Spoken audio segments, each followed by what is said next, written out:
네, 반갑습니다. 우리 서로 인사 나누실까요? 반갑습니다. 네, 잘 오셨습니다. 네, 어서 오세요. 먼저 기도하겠습니다. 하나님 아버지, 은혜와 사랑을 감사합니다. 하나님의 백성이 지식이 없어서 망한다고 하셨는데 우리들에게 오늘도 하늘의 지식을 깨닫게 하여 주옵소서. 우리 마음이 뜨거워지게 하여 주옵소서. 아버지와 한 마음으로 세상을 이기게 하여 주옵소서. 예수 그리스도 이름으로 기도합니다. 아멘. 오늘 말씀은 로마서 3장 25절로 26절입니다.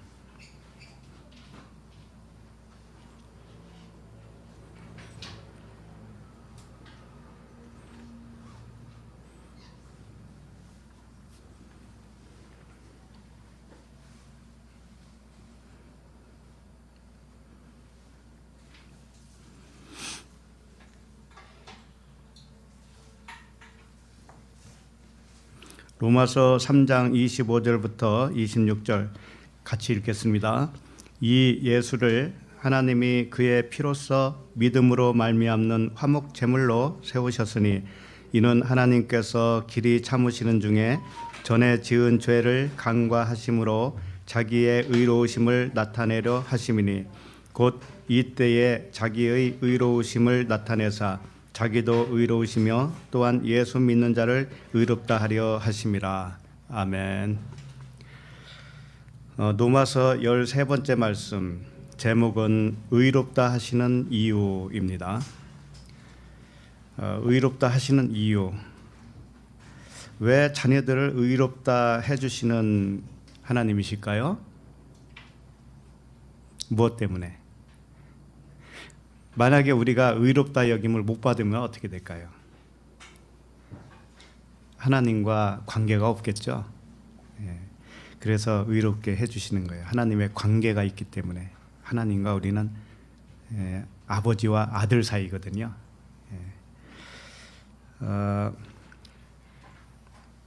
이렇게 생각하는 사람도 있어요. 그 자녀들을 의롭다 해주시는 하나님의 그 이유를 사람들이 불쌍해서, 사람들이 죄악에 빠져나가는 것을 보시기에 불쌍해서 하나님이 의롭다 여겨주시고 구원해 주신다, 이렇게 말씀하시는 분도 있습니다. 어떻게 생각하세요? 아니에요? 또 하나는 사람들이 구하고 찾고 있기 때문에, 사람들이 구하고 찾고 두드리기 때문에 할 수 없이 구원해 주신다, 이런 하나님이실까요?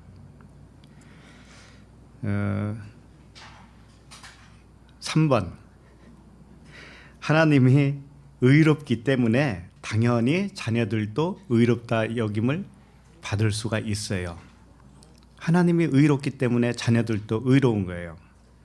이런 말씀이 있잖아요. 하나님이 거룩하니 너희도 거룩할지어다. 답은 간단하죠? 하나님이 거룩하기 때문에 자녀들도 거룩하게 되는 거예요. 결론은. 또 하나님이 의롭기 때문에 자녀들도 의롭게 되는 것입니다. 여기에 이유가 있어요. 오늘 설교 다 했네요. 우리 지난주까지 살펴본 것으로 보면은 사람이 의롭다 하심을 얻을 수 있는 조건이 있었어요. 조건은 뭔가 하면 그리스도 예수 안에 있는 속량으로 말미암아서 의롭게 된다. 또 하나는 하나님의 은혜로 값없이 의롭다 하심을 얻는다. 이게 조건이었어요.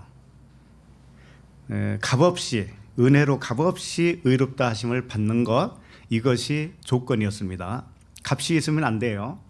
값이 없었다 이거예요.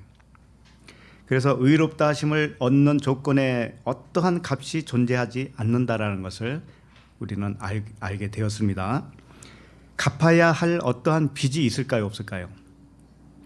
없어요.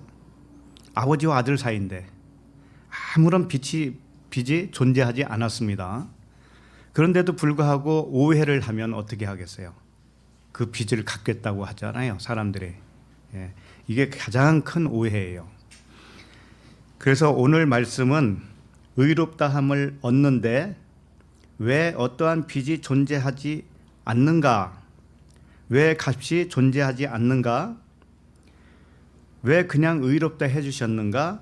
그 이유를 알려주시는 말씀이에요. 결론은 이미 다 알고 있습니다. 하나님이 의로우시니까 자녀들도 의롭게 되는 것이죠. 답은 거기 있어요. 다른 거 없습니다. 그럼에도 불구하고 사람은 순간순간 그렇게 생각해야 하네요. 하나님이 의로우니 나도 의롭다라고 하는 그 부분에 대해서 순간순간 그렇게 살지 못해요.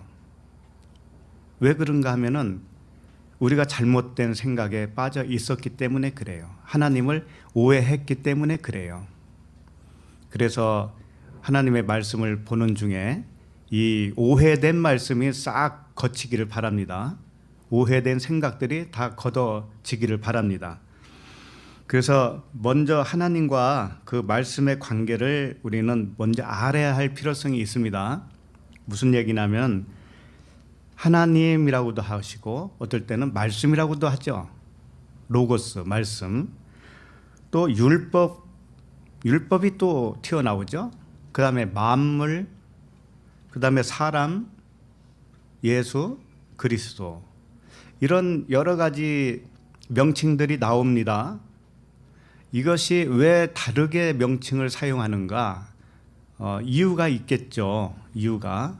그래서 하나님과 이런 명칭들이 어떤 관계를 가지고 있는가를 우선 살펴봐야만이 로마서를 잘 이해할 수 있을 것 같습니다. 자, 그래서 로마서가 아니고 요한복음 1장 1절을 펴보세요. 요한복음 1장 1절.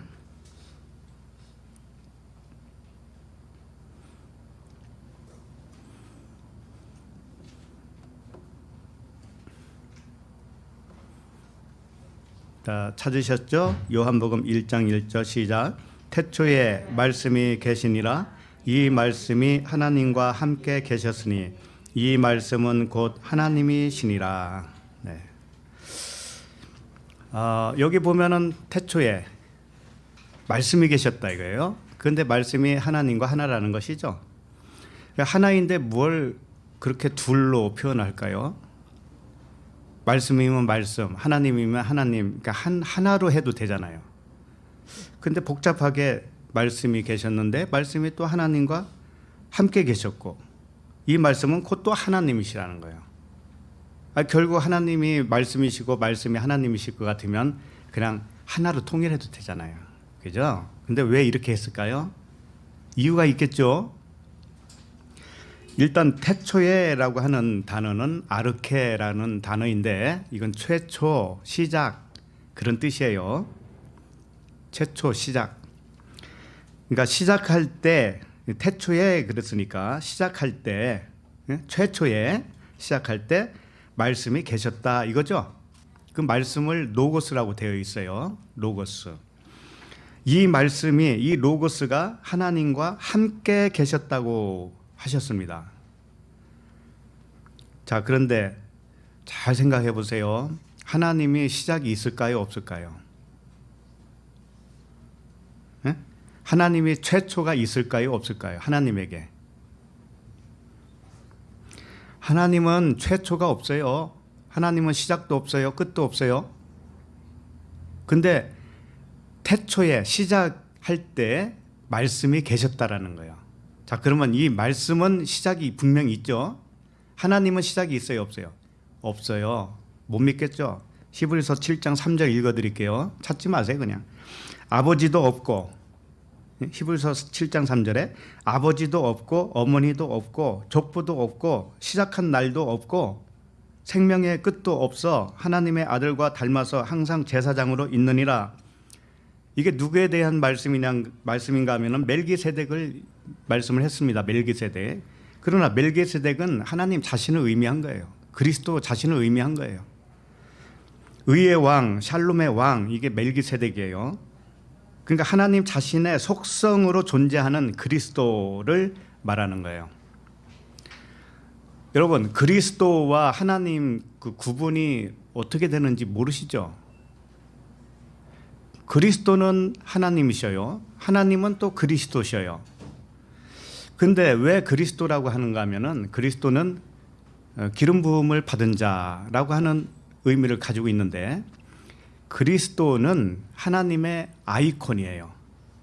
쉽게 말하면 하나님의 별명이라고 해요. 별명. 아셨어요? 하나님의 별명이 뭐예요? 그리스도. 그리스도가 무슨 의미? 기름 부음을 받은 자. 그래서 하나님 자신은 시작한 날도 없고 생명의 끝도 없어요. 하나님에게 시작이 있고 끝이 있겠어요? 하나님에게 시작이 있었다고 한다면 하나님보다 더 우월한 존재가 있었다는 예가 되는 거 아니겠어요? 그렇죠? 하나님보다 더 우월한 존재가 있어서 하나님을 만들거나 하나님을 낳아주시거나 이렇게 해야 하나님이 시작이 있는 거 아니겠어요? 그렇죠? 하나님은 시작이 없어요. 하나님은 끝도 없어요. 그런데 오늘 말씀에 왜 말씀이 태초에 계셨다라고 하는 거냐 이거예요. 근데 이 말씀이 왜 하나님과 함께 하셨고 이 말씀이 곧 하나님이라고 했겠느냐 이거죠. 이 단어상에 좀 문제가 있어요. 그게 뭔가 하면은 말씀이 하나님과 함께 계셨으니라고 하는 이 함께가 문제예요. 함께. 함께가 뭐라고 되어 있습니까? 원어로? 프로스라고 되어 있죠. 프로스. 원래 함께로 하려면 메타라고 하는 단어를 써야 돼요. 예를 들면은 임마누엘 하면은 하나님이 우리와 함께 계시다 이거죠. 임마누엘의 뜻이. 이때 함께가 프로스가 아니에요. 메타예요. 메타. 자, 그리고 우평강도 좌평강도 아시죠? 우평강도에게 주님이 뭐라고 하셨냐면 네가 오늘 나와 낙원에 함께 있을 거다 그러죠. 함께. 이게 메타예요. 메타. 프로스가 아니라고요. 자, 그럼 프로스는 뭐냐? 말씀이 하나님과 함께 계셨다고 한 이 프로스는 뭐냐? 뭐뭐를 향하여예요. 함께라고 하는 의미도 물론 되긴 돼요. 뭐뭐를 향하여. 그러니까 하나님을 향하여 있다 이거예요. 말씀이. 그리고 에게라고 할 수도 있어요. 하나님에게 말씀이 있다. 이렇게 말할 수는 있어요. 그러니까 하나님과 하나는 하나인데 말씀이 뭔가를 의미하고 있다고요. 의미가 뭔가 하면은 하나님에게 있는 것이고 하나님을 향하여 있는 것이에요. 말씀이. 이게 무슨 뜻일까? 말씀은 노고스인데 이 노고스는 하나님을 증언하기 위해서 있다라는 의미예요. 그게. 아셨죠? 그냥 막연히 하나님과 하나다라고 하는 그 인식보다는 좀 더 나아가는 인식이 있단 말이에요. 그게 뭔가 하면은 말씀 로고스는 하나님을 증언하는 자, 하나님을 향하여 있는 자, 하나님에게 있는 자, 그런 존재가 뭔가 하면은 말씀이에요. 로고스.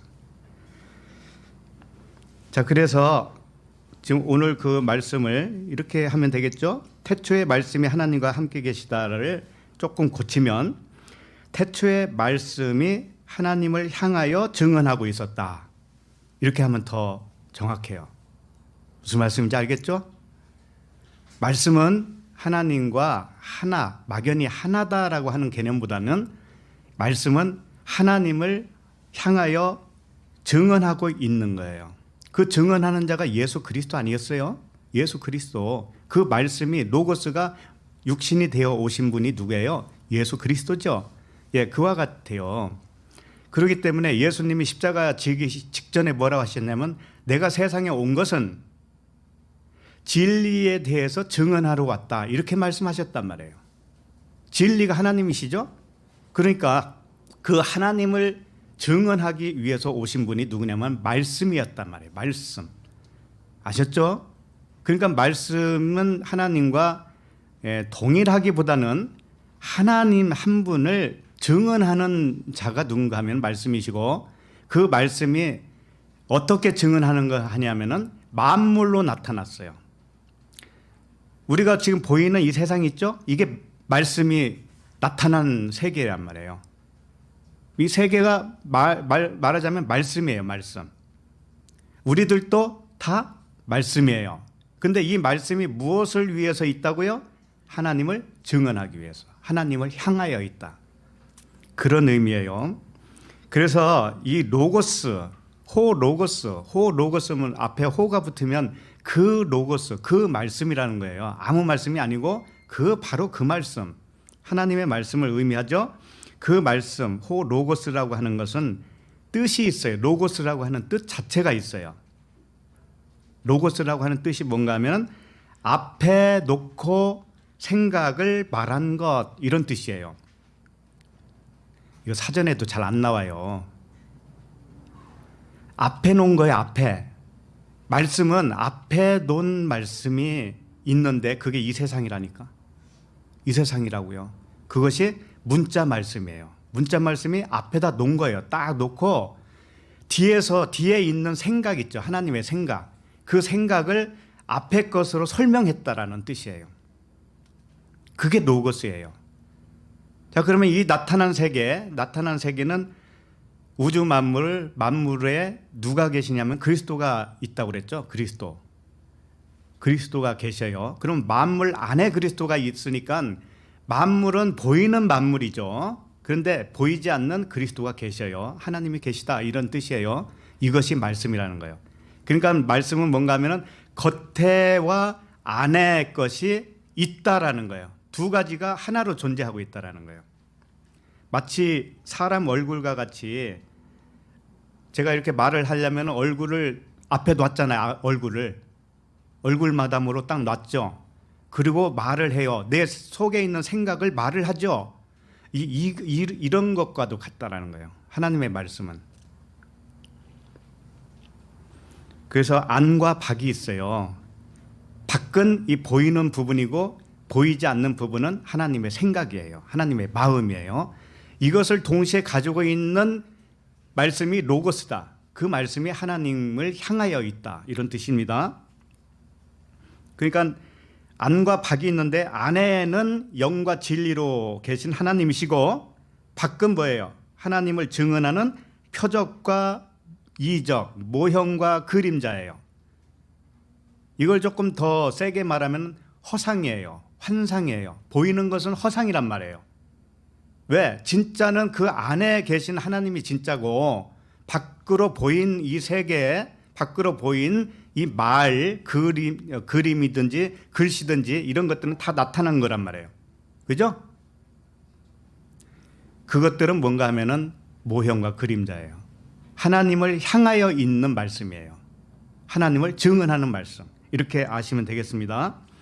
그리고 말씀 로고스는 두 부분으로 항상 있다고 그랬죠. 안과 밖.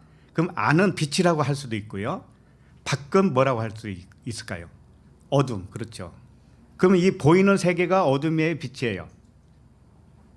아무리 태양이 밝게 떠도 이 세계는 어둠이에요. 왜 그럴까요? 아니, 대낮까지 밝은데 왜 어둠이라고 할까요? 이것은 겉의 것은 진짜가 아니기 때문에 그래요. 겉의 것은 안의 것을 설명해 주기 위해서 안의 것을 향하여 있는 증언자이기 때문에 그래요. 이거 확실히 해야 되는 거예요. 그리고 안과 밖으로 존재하신 하나님이에요. 어쨌든 이 밖의 것도 허상이고 그림자이고 모형이긴 하지만 누가 만드셨어요? 하나님이 만드셨으니까 이것도 하나님이에요, 사실은. 그러나 하나님은 하나님인데 비진리로 나타난 하나님이에요. 진짜 하나님은 안 보이시기 때문에 나타난 이 세상은 비진리의 하나님이란 말이에요. 율법의 하나님이란 말이에요. 그림자, 모형과 그림자, 하늘의 모형과 그림자로 나타난 하나님이셔요. 그래서 하나님이 두 얼굴이 있는 겁니다.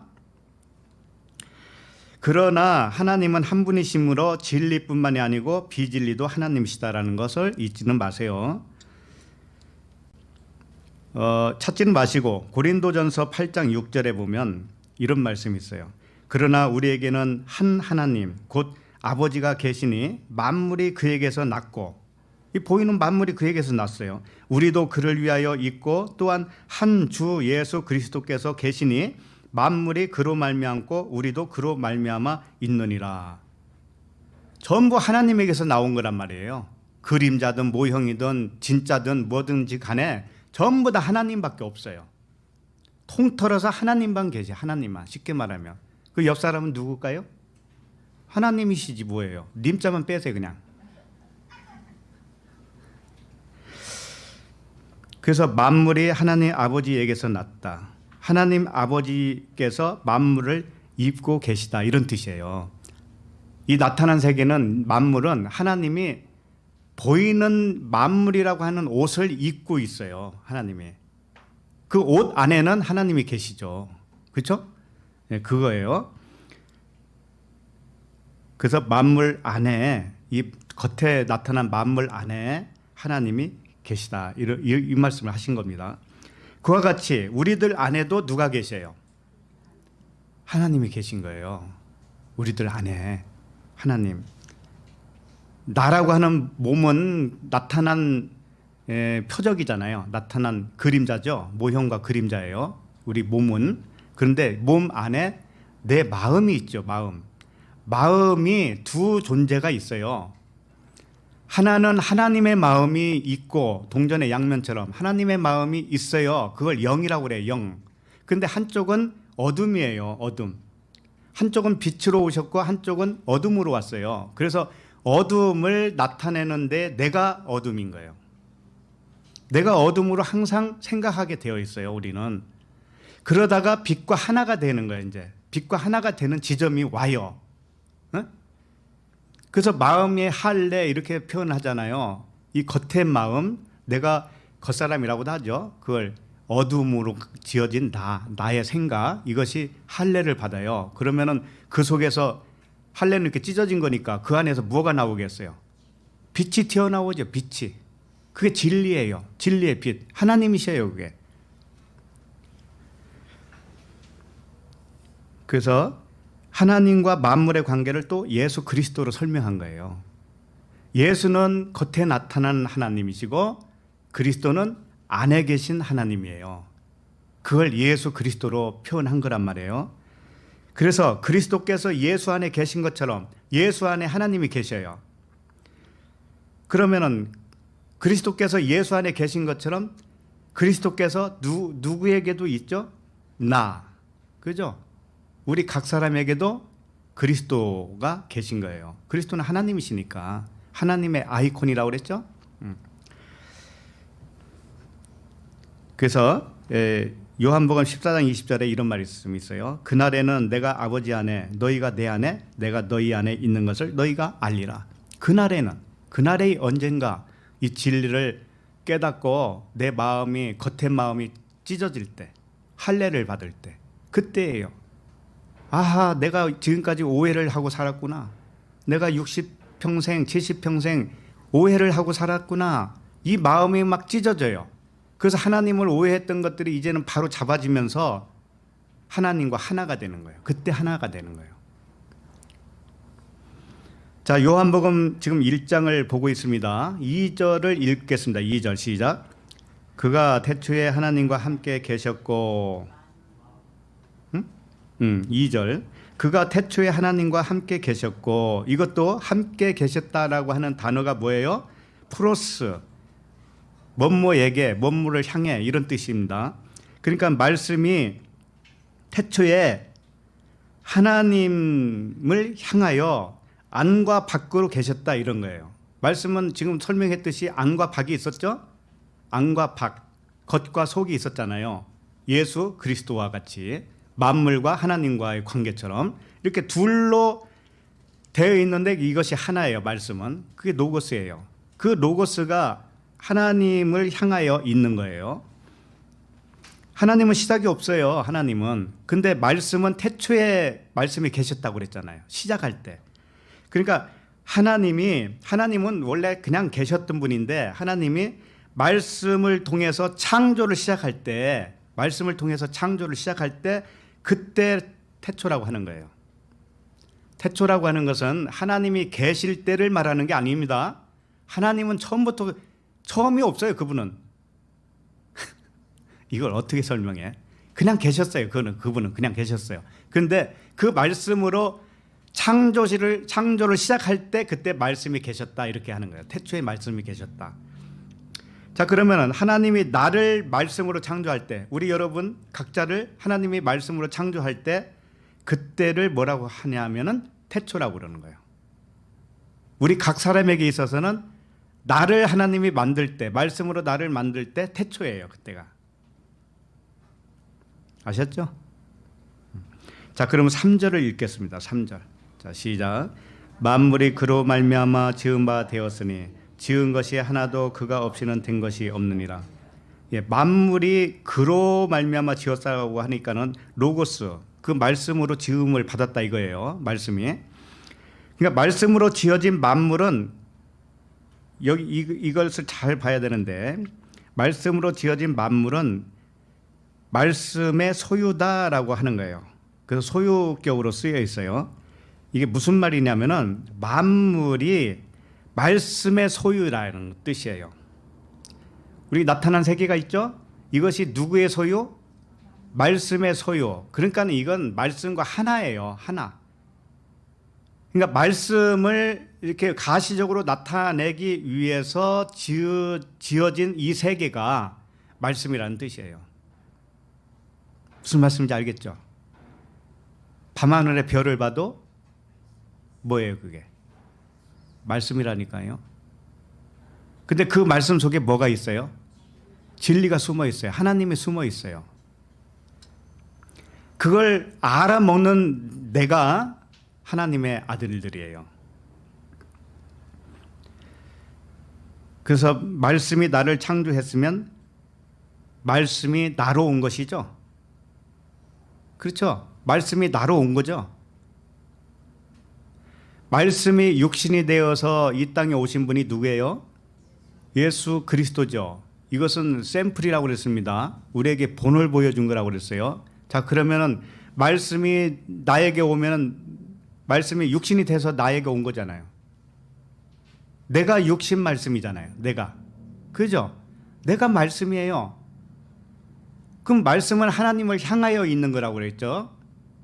그러면 나라고 하는 사람은 누구를 위해서 있냐면 하나님을 위해서 있는 것이죠. 하나님에게 향하여 있는 거예요. 하나님을 증언하기 위하여 있는 거예요. 자, 그 다음에 4절을 읽겠습니다. 4절 시작. 그 안에 생명이 있었으니 이 생명은 사람들의 빛이라. 예, 3절까지는 만물로 표현을 했는데 지금부터는 사람으로 해요.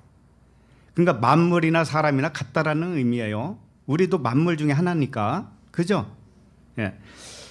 근데 그 만물 안에 하나님이 계셨다고 그랬잖아요. 그리스도가 계셨다. 만물 안에. 그와 같이 나에게 말씀으로 나를 창조했으면 내 안에 반드시 뭐가 있다라는 거예요. 말씀이 있다라는 것이죠. 내가 말씀이고 내 안에 또 말씀이 있죠. 말씀은 이중구조니까.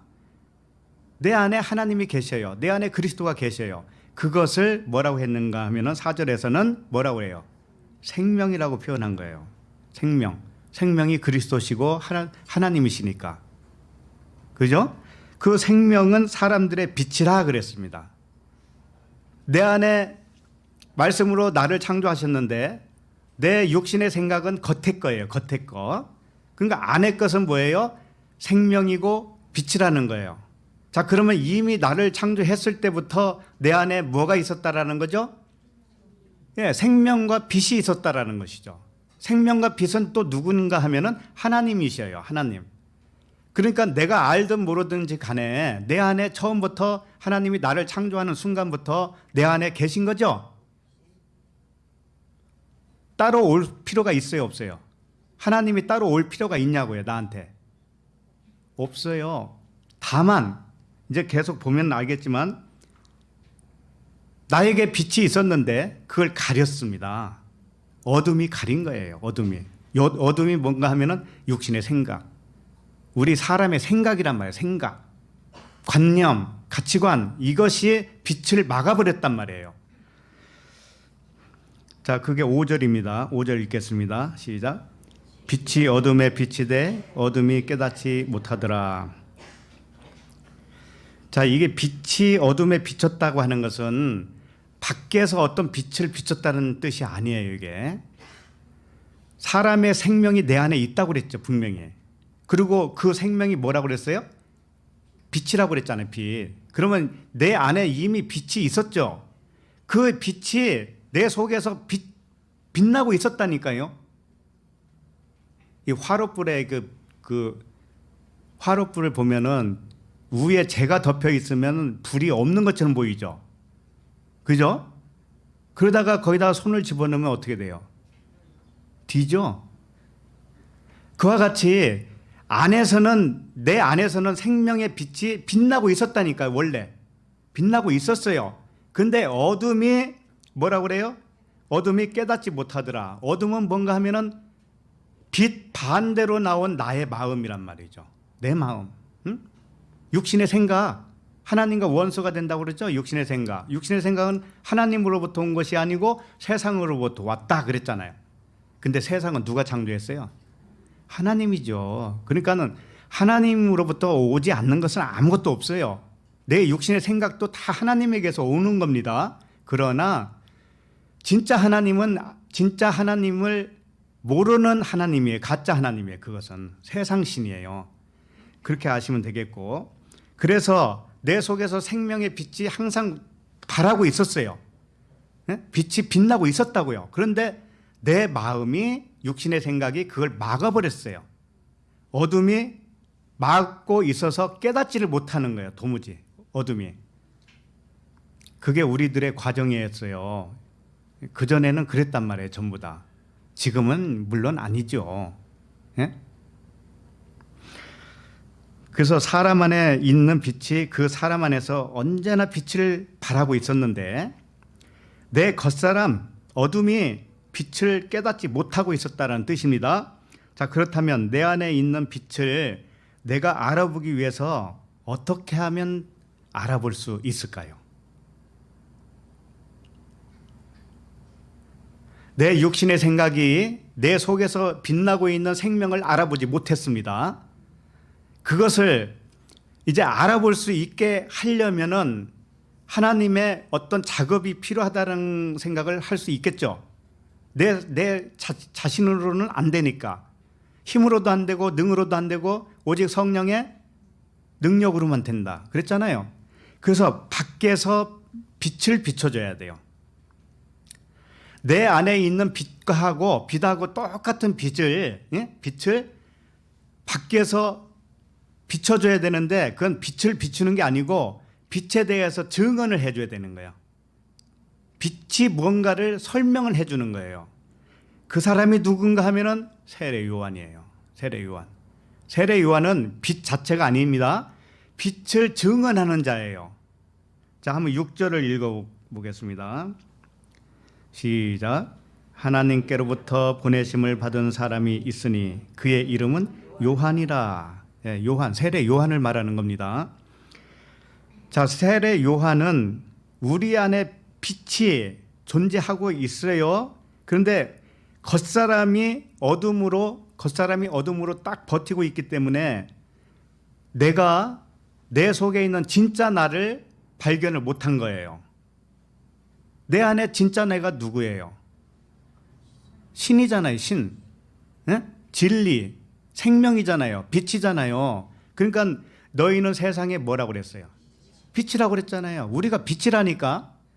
빛이 나왔어요. 항상 나왔었어요. 빛이 내 마음속에서. 그런데 내 육신의 생각이 그걸 어둠으로 탁 막고 있었기 때문에 깨닫지를 못했단 말이에요. 근데 이걸 깨닫게 해주려니 요한이 필요했던 거예요. 요한이. 그래서 요한과 같은 선지자들을 끊임없이 보내는 겁니다. 보내서 빛에 대하여 증언하게 하시는 거예요. 증언을 어떻게 하겠어요? 당신 안에 빛이 있어요. 이렇게 말해줘야 되잖아요. 당신 지금 육신의 생각으로 꽉 차 있어서 당신 안에 있는 빛을 진리를 지금 모르고 있는데 깨닫지 못하고 있는데 내가 그거에 대해서 도와드릴게요 하면서 온 사람이 누구냐면 세례 요한이라고요. 자, 8절을 읽습니다. 8절. 자, 시작. 그는 이 빛이 아니요 이 빛에 대하여 증언하러 온 자라. 세례 요한이 빛이 아니라고 그랬잖아요. 그럼 세례 요한 안에는 빛이 없을까요? 있죠. 그런데 왜 빛이 아니라고 할까요? 세례 요한이 가르치는 그 말 자체에는 말 자체가 빛이 아니라는 뜻이에요. 저도 마찬가지예요. 제가 설교를 하죠. 이 말씀 자체가 빛은 아니에요. 그럼 빛은 어디에 있어요? 여러분 각자 안에 있어요. 이미 빛이 있다고요. 그러면 저는 뭘 하는가 하면은 당신 안에 빛이 있는데 생명이 있는데 그걸 좀 받아들이시오라고 하는 거예요. 하나님을 오해했던 마음을 좀 깨시오. 그걸 가르치는 것뿐이에요. 저는 그냥 도와주는 존재밖에 안 돼요. 그러나 내 안에도 물론 빛이 있죠. 여러분도 있고요. 그렇기 때문에 밖에서 들려주는 말씀은 전부 다 빛이 아니고 빛에 대하여 증언하는 거란 말이에요. 아시겠어요? 그러면 내 안에 있는 빛을 각자가 발견을 해야 되겠죠. 네, 이게 관건인 거예요. 각자가 발견하는 거예요. 자기 안에 빛이 있었구나, 생명이 있었구나, 이것을. 그래서 세례 요한은 그 안에 생명의 빛이 깨어난 상태인데 다만 그가 하는 말 자체가 빛이 아니고 듣는 자의 속에 있는 빛이 어둠을 뚫고 나오도록 도와주는 증언자다. 이제 아셨죠? 예. 자, 그럼 9절을 읽어요. 9절 시작. 참빛 곧 세상에 와서 각 사람에게 비추는 빛이 있었나니 이 참빛은 세상에 와서 각 사람에게 비추는 빛이 있었다고 그랬죠. 이 참빛이 누굴까요? 예수 그리스도셔요. 그리스도라고요. 참빛은 이 그리스도, 진리 그리스도신데 그러면 내 안에 빛은 참빛이 아니에요? 한번 생각을 해봐요. 내 안에 생명이 있고 내 안에 빛이 있었다고 분명히 했죠. 근데 그게 참빛이 아니냐고요. 그것은 참빛이에요. 참빛. 똑같아요. 예수 그리스도께서 참빛인 것처럼 우리도 육신은 뭐예요? 예수와 같은 육신이잖아요. 그러나 내 안에 이미 생명이 있고 진리가 있고 빛이 있었다고 그랬잖아요. 그럼 내 안에 그 빛은 좀 빛이 바른 빛이에요? 참빛보다 좀 못한 빛이냐고요? 아니죠. 똑같아요. 그리스도라고 하면 빛이 내 안에 있단 말이에요. 아시겠죠? 그 사람에게 비추는 빛이 있었다. 이건 뭐냐면은 각 사람에게 오셔서 진리로 오셔서 나를 이제 비춰주는 빛, 내 속사람 안에 있는 빛을 여기서 또 한 번 설명한 거예요. 이것을 이제 밖에서 설명하는 거예요. 예수 그리스도라고 하는 그분을 통해서 설명을 하는 거란 말이에요. 자, 10절을 읽겠습니다. 10절 시작. 그가 세상에 계셨으며 세상은 그로 말미암아 지은 바 되었으되 세상이 그를 알지 못하였고. 자, 세상은 우주 만물을 지칭할 수도 있지만 우리들 마음 세상을 의미하기도 해요. 알았죠? 우리들 마음이 세상이란 말이에요. 그래서 소우주라고도 해요. 우리들 마음이 우주예요. 우주하고 똑같아요. 그러니까 그가 세상에 계셨으며라고 하는 것은 내 마음에 이미 계셨다라는 거예요. 그렇죠? 그 다음에 세상은 그로 말미암아 지은 바 되었죠.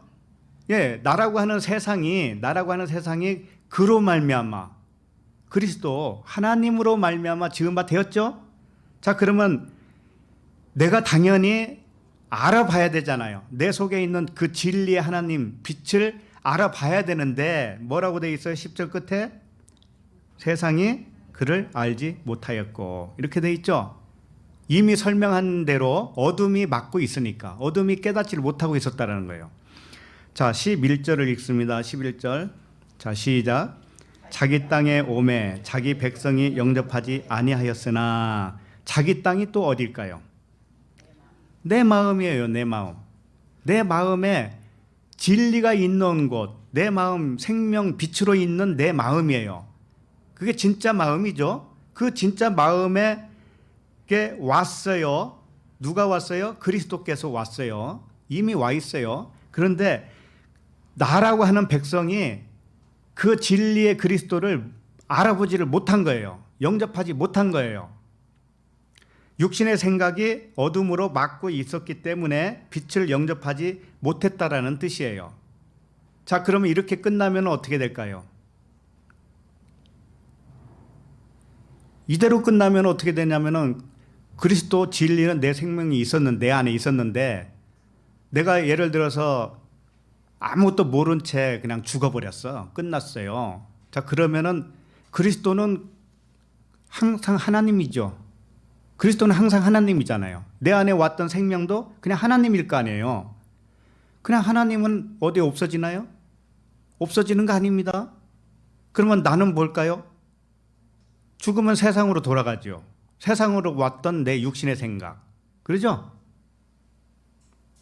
그러니까 육신의 생각이 찢어져야 되는 거예요. 육신의 생각이 내 안에 그리스도와 연합을 이루어져야 돼. 연합.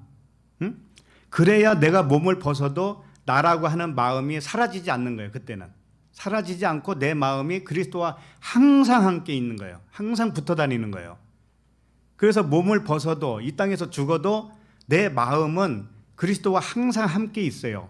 그래서 내 마음은 사라지지 않아요. 그러니까 이 땅에 있는 동안에 우리가 해야 할 일이 있다면 그리스도와 하나가 되어야 돼요. 연합이 되어야 돼요. 그러니까 내 마음이 오해했던 마음이 이제는 진짜 알게 된 마음으로 변해야 돼요. 물이 포도주로 변한 것 같이 그렇게 변하면 내 마음도 영이에요. 한 영이에요. 그리스도와 한 영이라고. 내 마음도 그때는 여러분들 이제 다 그렇게 될 줄로 믿습니다. 예. 그 11절에는 좀 암울하죠. 11절은 백성이 영접하지 아니했다고 했으니까. 자, 그런데 그걸로 끝나는 게 아니고 12절 시작. 영접하는 자 곧 그 이름을 믿는 자에게는 하나님의 자녀가 되는 권세를 주셨으니. 이 영접하는 자 곧 그 이름을 믿는 자, 그 이름이라고 하는 것은 그리스도예요. 하나님 자신을 말하는 거예요. 그래서 세례 요한의 증언으로 말미암아서 드디어 밖에서 선지자들을 통해서 듣는 그 증언, 말씀을 통해서 드디어 그리스도 참빛을 영접하게 된 거예요. 그리스도 참빛이 어디 있었다고요? 내 안에 있는 그 그리스도를 이제는 영접하게 되었다. 이제 알아보게 된 거예요. 이게 구원이에요. 이게 2000년 전에 오셨던 예수님을 믿어야 된다. 이건 초딩도 안 돼요. 유치원 수준. 자, 13절 읽어요. 13절 시작. 이는 혈통으로나 육정으로나 사람의 뜻으로 나지 아니하고 오직 하나님께로부터 난 자들이나. 네. 혈통으로나 육정으로나 사람의 뜻으로 나지 않은 거예요. 우리는 처음에는 그렇게 나왔어요. 그렇죠? 그러니까 우리가 부모가 있잖아요. 부모도 있고 자식도 있고 남편도 있고 처자식 다 있잖아요. 이게 뭐냐면 혈통이에요. 혈통으로 시작하는 거죠. 그러나 혈통, 육정, 사람의 뜻 이게 뭔가 하면은 전부 다 표적이란 말이죠. 알았죠? 옆에 남편이 계신가요? 표적 남편 안녕하세요 해봐요. 그림자 남편 안녕하세요. 그림자 우리 아내 안녕하세요. 증언하는 도구들이란 말이에요. 이게 내 안에 있는 진짜 빛, 참빛을 이 깨어나게 하기 위해서 이미 빛으로 와 있는 내 안에 있는 그 생명이 깨어나게 하기 위해서 밖의 것은 전부 다 뭐예요? 도구들이라고. 도구.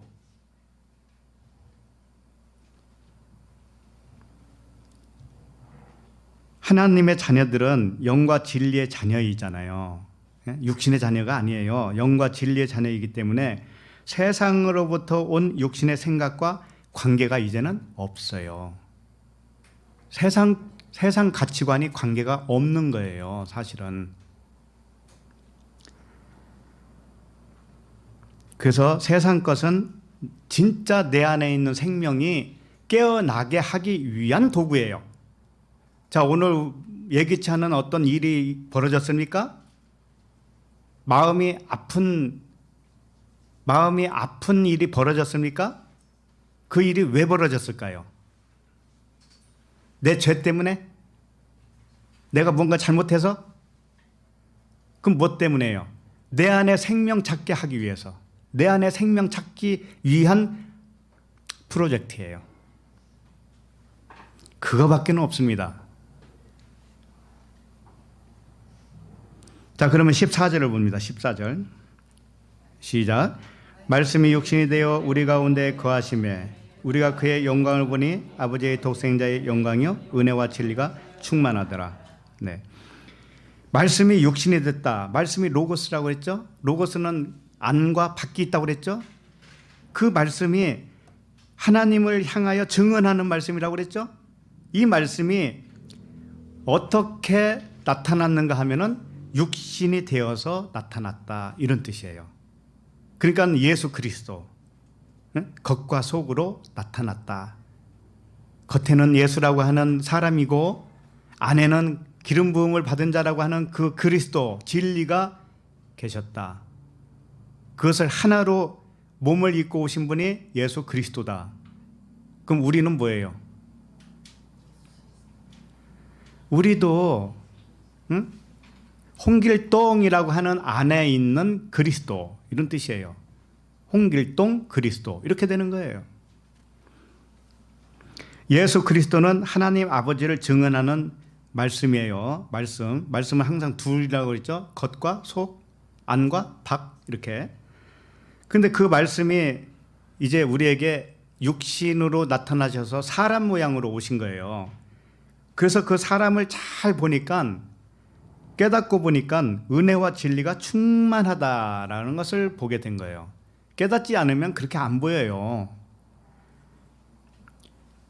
깨닫고 볼 때 은혜와 진리가 충만한 독생하신 하나님이다, 이런 뜻이에요. 그분이 하나님이시구나. 독생하신, 오직 한 분으로 계시는 그 하나님, 그 하나님이 사람의 모습을 입고 오셨구나. 그래서 아들이라고 하는 거구나, 그런 거예요. 그럼 우리도 사람의 모습을 입고 있으니까 하나님이 우리를 뭐라고 그래요?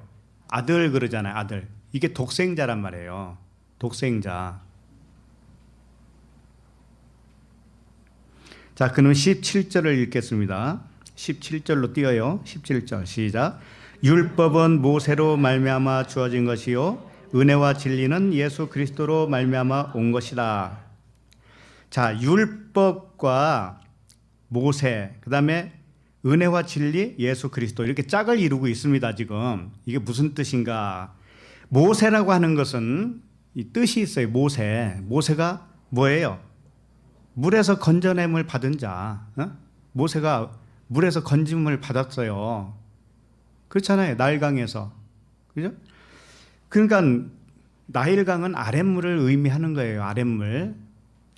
이 하늘의 진리의 말씀이 아니고 진리의 말씀이 아주 표면으로 와 있는 말씀이에요.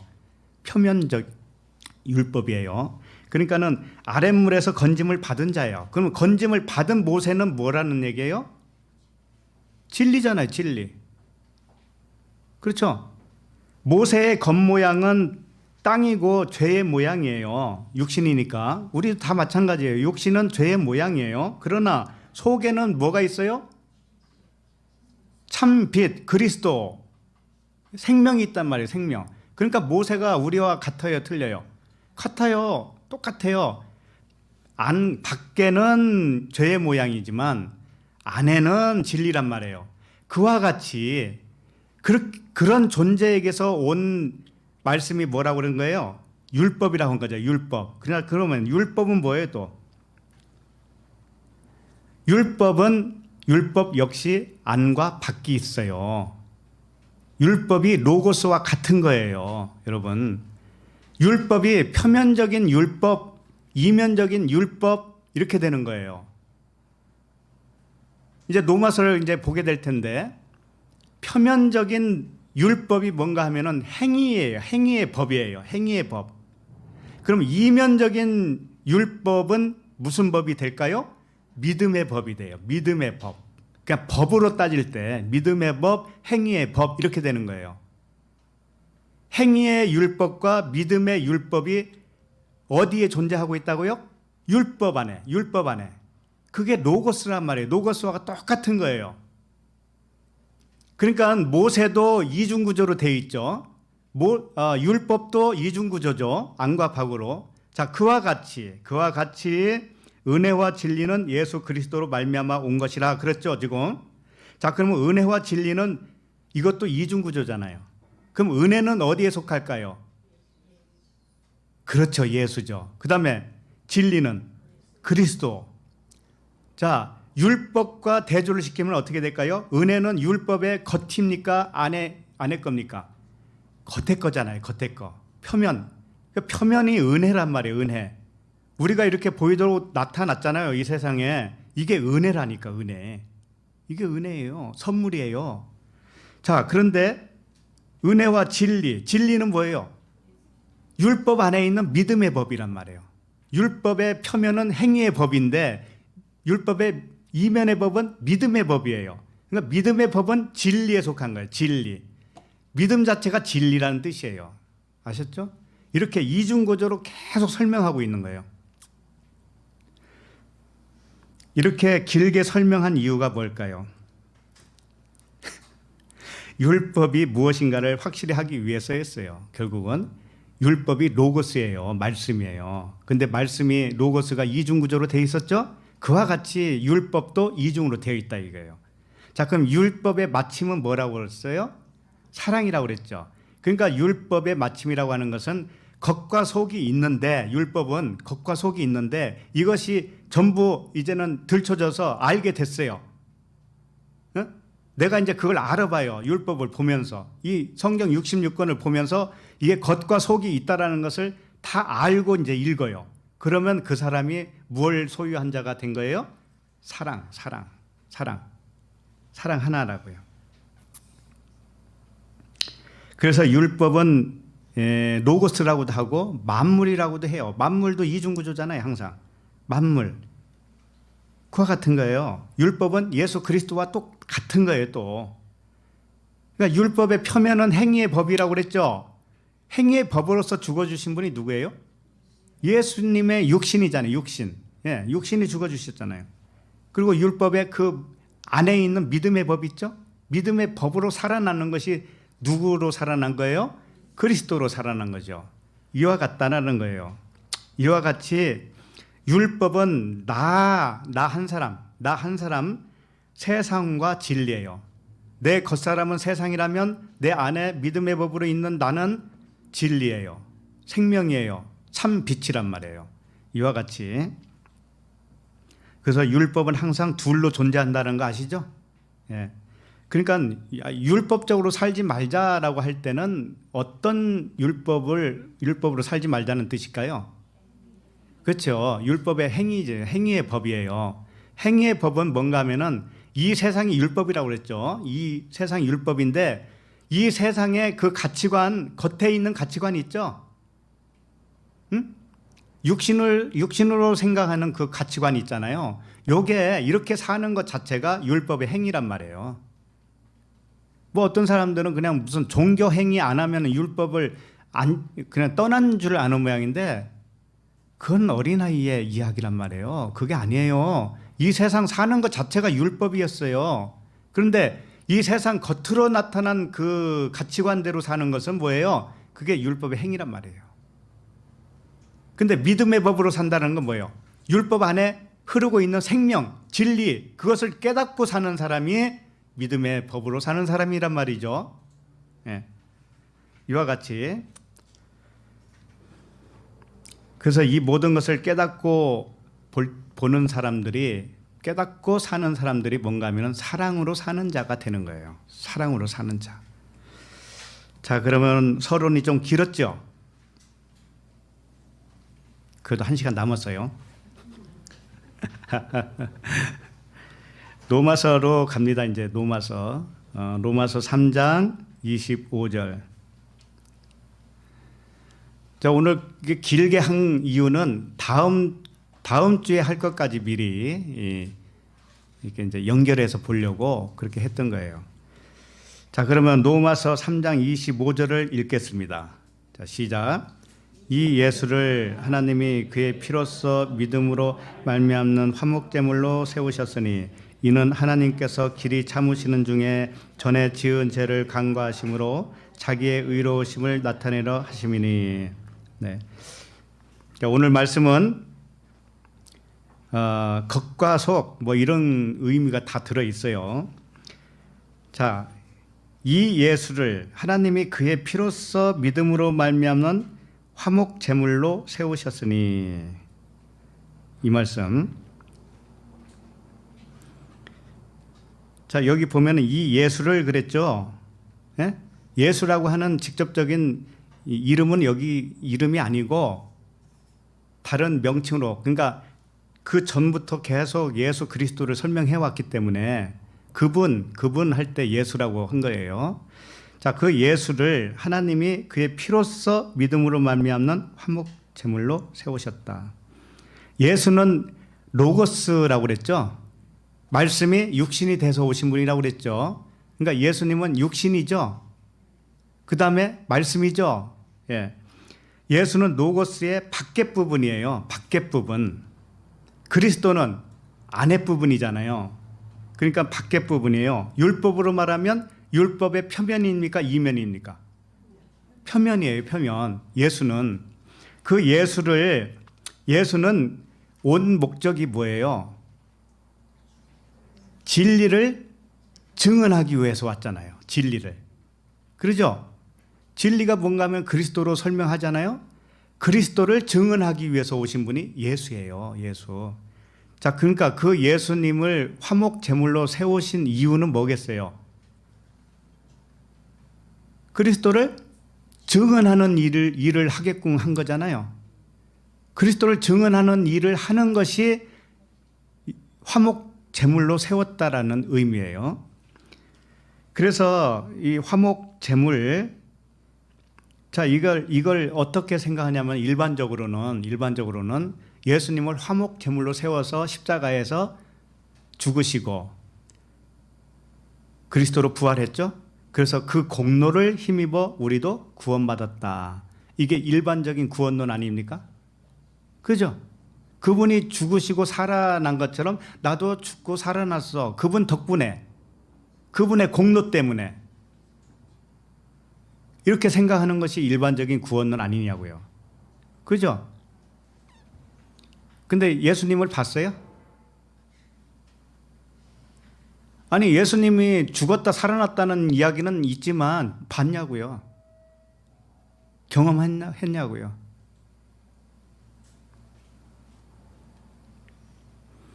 그렇기 때문에 예수님, 그러면 2000년 전에 오시기 이전에는 어땠을까요? 사람들은 예수님 구경도 못했을 텐데 그분들은 어떻게 구원받았어요? 모세는 어떻게 구원받고 아브라함은 어떻게 구원받아요?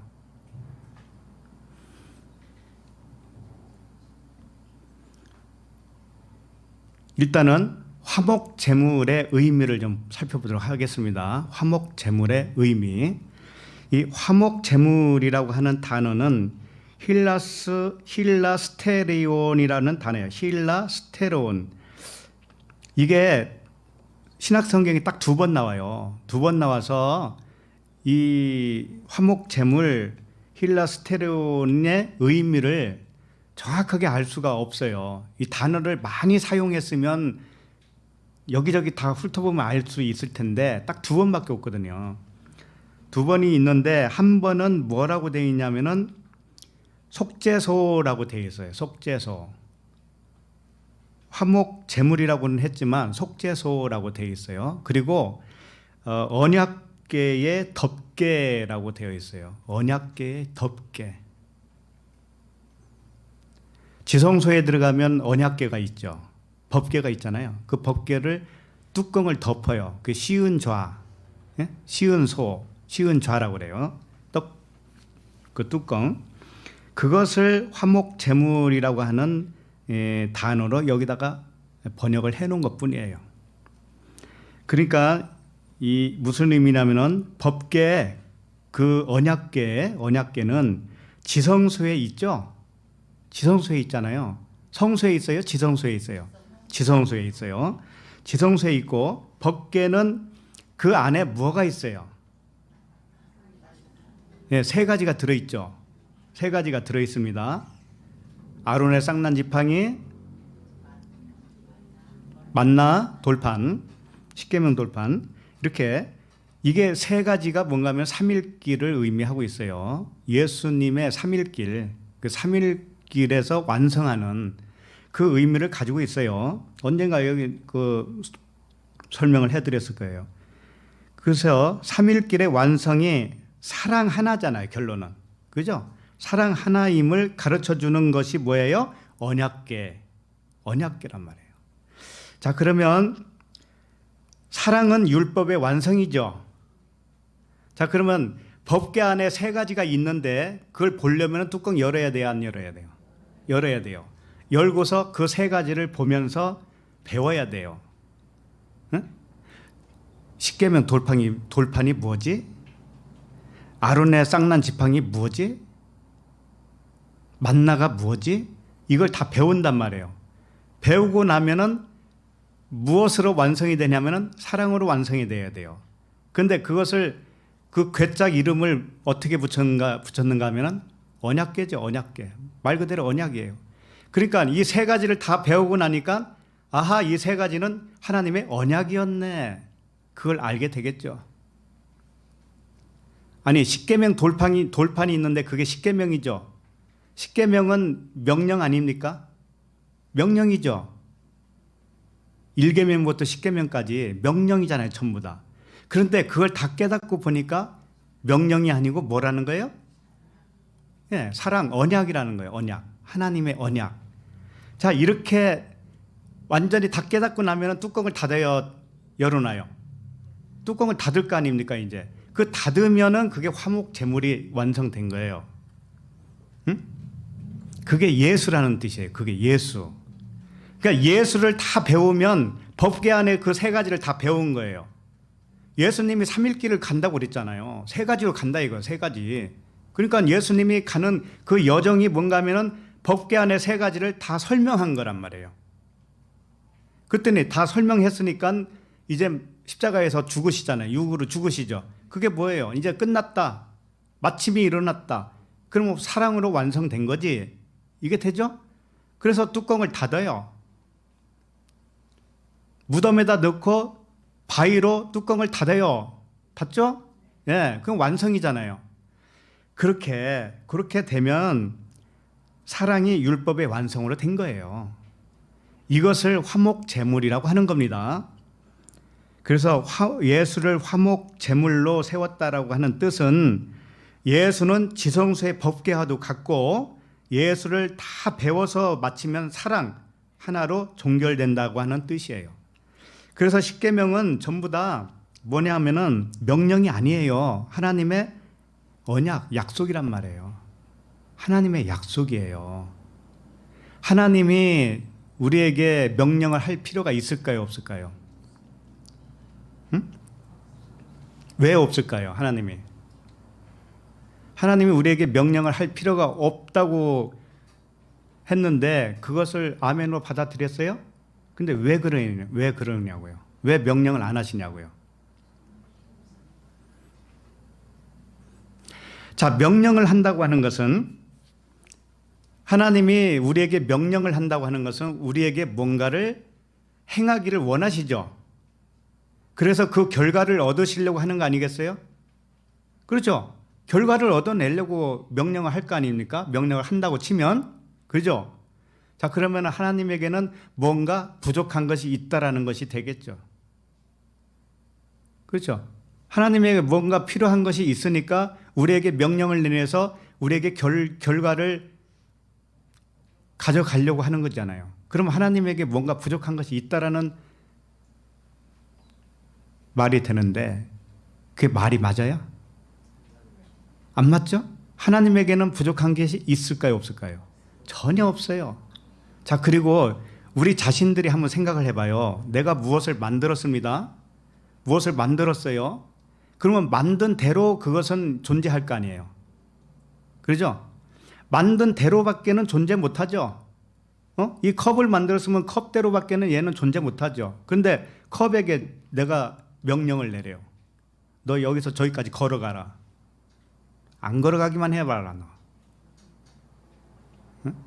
그렇게 할 수가 있어요? 창조주가 그렇게 할 수 있냐고요. 그런데 마치 그렇게 할 것처럼 생각하고 사는 사람이 누구예요? 우리들 아니었어요. 우리들. 남 생각하지 말고. 하나님은 우리에게 명령을 한다라고 생각을 한다니까요. 명령을 한다고 하는 것은 하나님이 뭔가 필요를 하다라는 증거가 되잖아요. 그건 전지전능하신 하나님이 아니에요. 그렇기 때문에 하나님은 십계명조차도 명령이 아니고 약속이란 말이죠. 아셨죠? 예를 들면은 살인하지 마 그러죠? 그러면 내가 살인하지 않게 해줄게 라고 하는 약속이란 말이에요. 아셨죠? 나 이외에는 다른 신을 두지 말아라, 우상을 섬기지 말아라 했다면 앞으로 내가 그렇게 하지 않게 해줄게 라고 하는 언약이라니까요. 그렇게 못 받아들이기 때문에 항상 명령을 지키려고 그래요. 그럼 그런 사람에게 마음의 평강이 있을까요? 하나님을 오해하면 이렇게 되는 거예요. 하나님을 오해하면은. 자, 그러면 3절을 읽겠습니다. 3절. 시브리서, 내가 얘기했나요? 시브리서 9장 3절.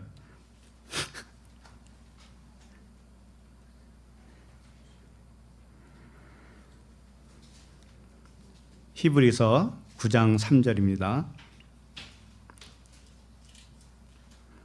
시작. 또 둘째 휘장 뒤에 있는 장막을 지성소라 일컫느니. 성소 다음에 뭐예요? 지성소죠. 지성소의 의미를 지금부터 이제 설명한다라는 뜻이에요. 자, 4절 시작. 금 향로와 사면을 금으로 싼 언약궤가 있고 그 안에 만나를 담은 금 항아리와 아론의 쌍난 지팡이와 언약의 돌판들이 있고, 예, 언약궤 안에 세 가지의 그 의미를 담은 그런 것들이 있잖아요. 이것을 알면 사랑이에요. 이것이 알면 언약이에요.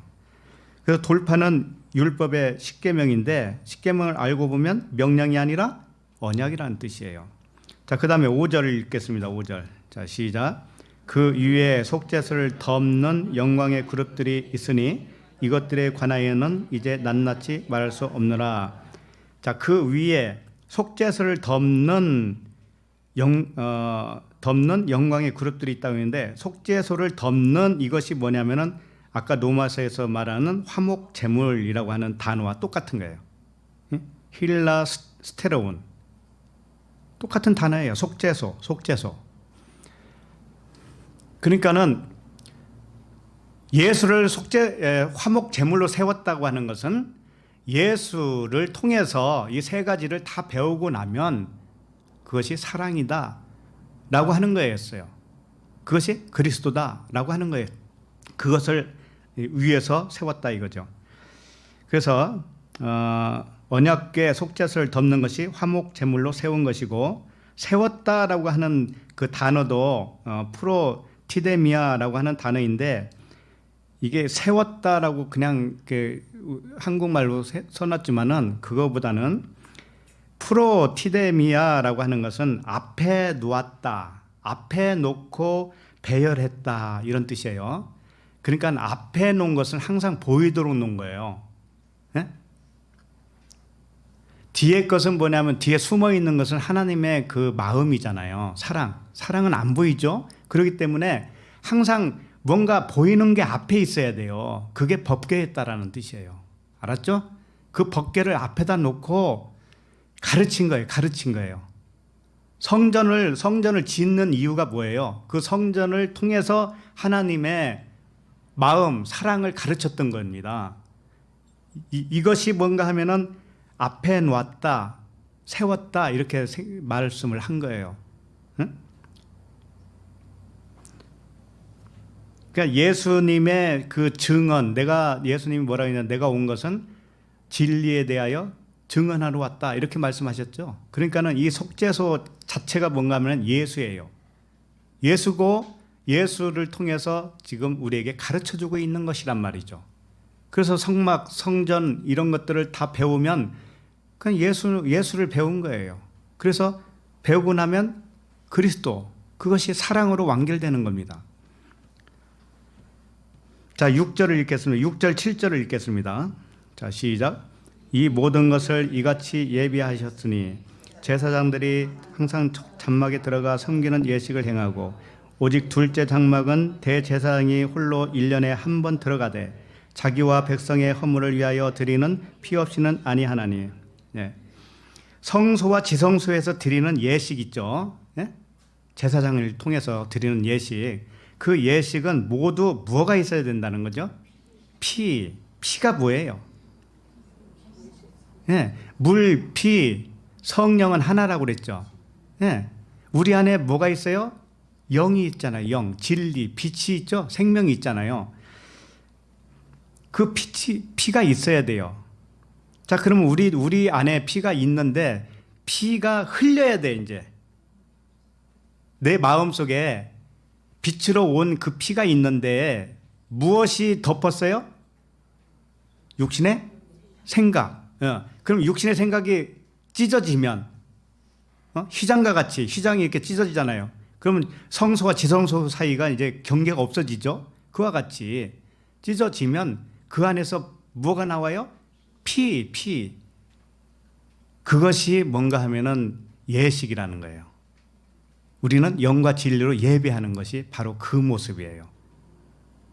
육신의 생각이 찢어지고 내가 하나님을 오해했던 마음이 찢어지고 내 마음 속에서 뭐가 흘러나오는가 하면은 피, 빛, 생명, 이것이 흘러나온단 말이에요.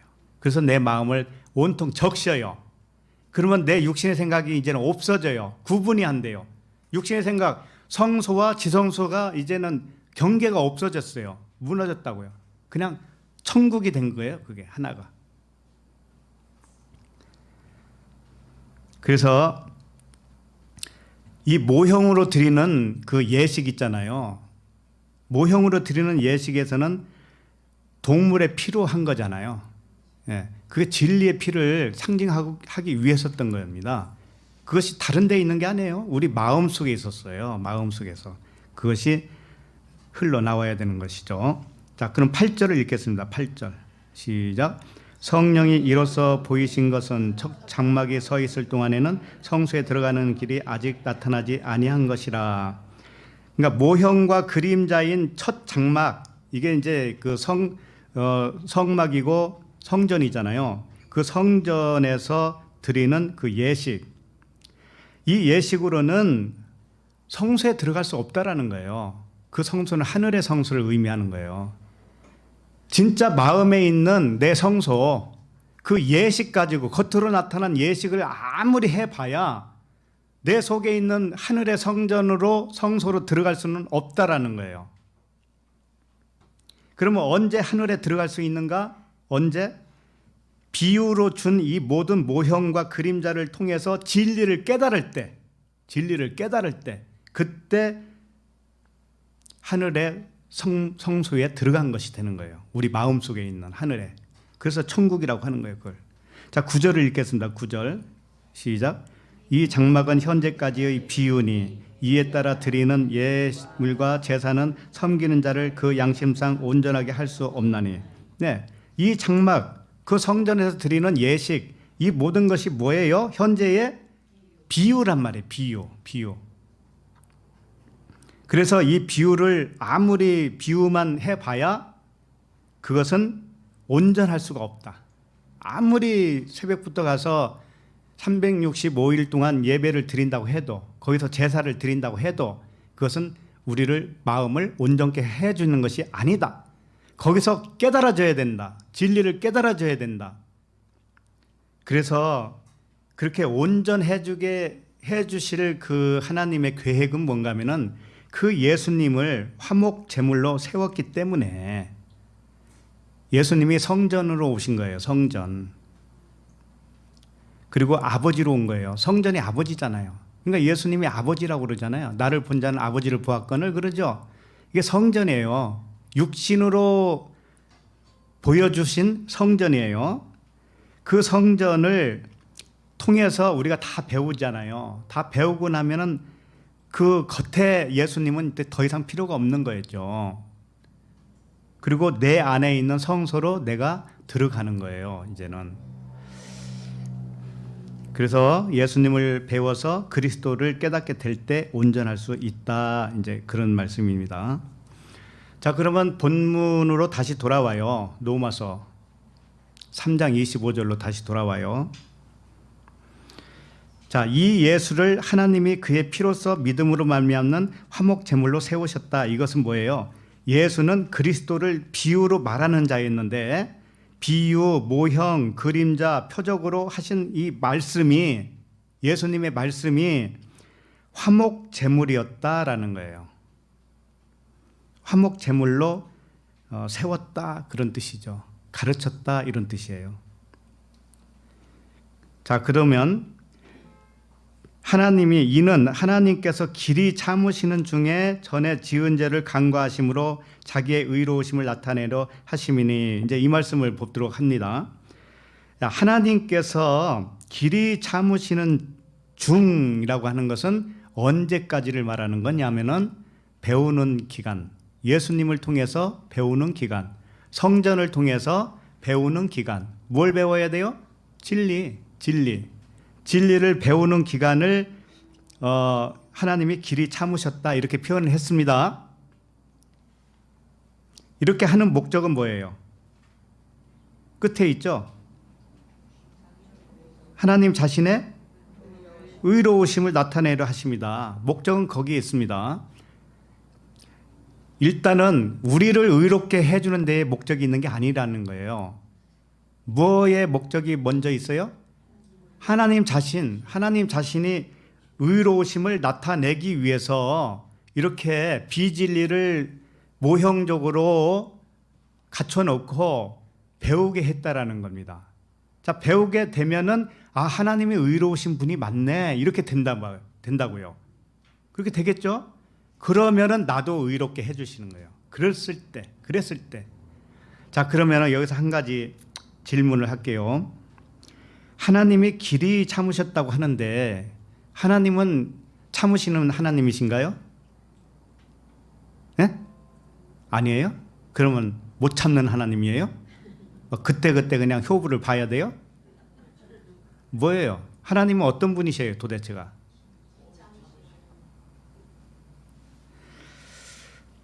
하나님도 참아야 할 일이 있을까요? 생각을 잘 해보세요. 하나님이 참아야 할 일이 있을까요? 그 완전하신 하나님이? 없으시겠죠. 창조주 하나님은 완전하시고 부족함이 없어요. 뭐든지 필요한 게 하나도 없어요. 그분은 그냥 공급만 해주시는 분이에요. 자, 그런데 그분이 자신의 피조물에게 참아야 할 만큼 안타까운 일이 벌어지겠느냐 이거예요. 네? 생각을 해보시라니까요. 그렇게 생각했지 않았었어요 지금까지? 하나님은 나를 보면서 참 엄청 참으실 거야 아마. 참지 않았으면 나 이렇게 살아남지 못했을지도 몰라. 이런 사람이 있어요 없어요? 있죠. 그러면 그것은 하나님이 참으신다는 생각을 전제로 하고 있죠. 이게 누구의 생각이에요? 육신의 생각이에요. 그래서 육실얼놈이라고 한 거예요.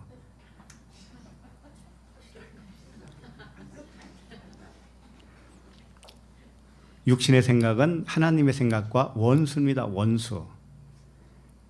그러니까 우리가 평소에 생각했던 것들이 내가 옳다고 생각한 것이 얼마나 틀린가를 아셔야 돼요. 그리고 내가 틀리다고 생각하는 것이 얼마나 옳은가를 아셔야 돼요. 그렇다면 함부로 말할 수 있을까요? 하나님은 피조물에게 어떤 요구사항을 명령하실까요? 이래라 저래라. 피조물이 명령에 순종하면 상 주고 불순종하면 벌 주시고 그런 분이실까요? 그런 하나님이라면 하나님은 완전하신 하나님이 아니죠. 하나님은 전지전능하신 분이기 때문에 그냥 되게 하실 수도 있지 않아요? 명령하실 필요 없이 그냥 되게 하실 수 있지 않느냐고요. 참을 필요가 없이 그냥 그분이 하고 싶은 대로 하면 되지 않느냐 이거죠. 네? 참아야 할 일을 왜 발생시키겠어요? 그분이?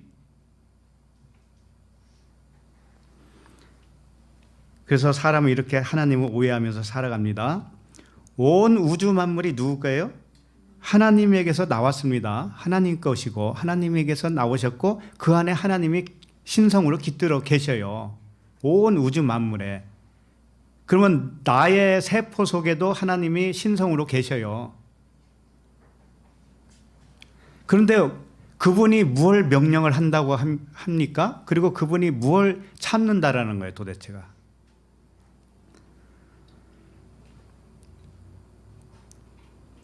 사람이 오해한 것은 이거예요. 하나님과 나를 분리해서 생각을 하기 때문에 항상 일어나는 오류예요.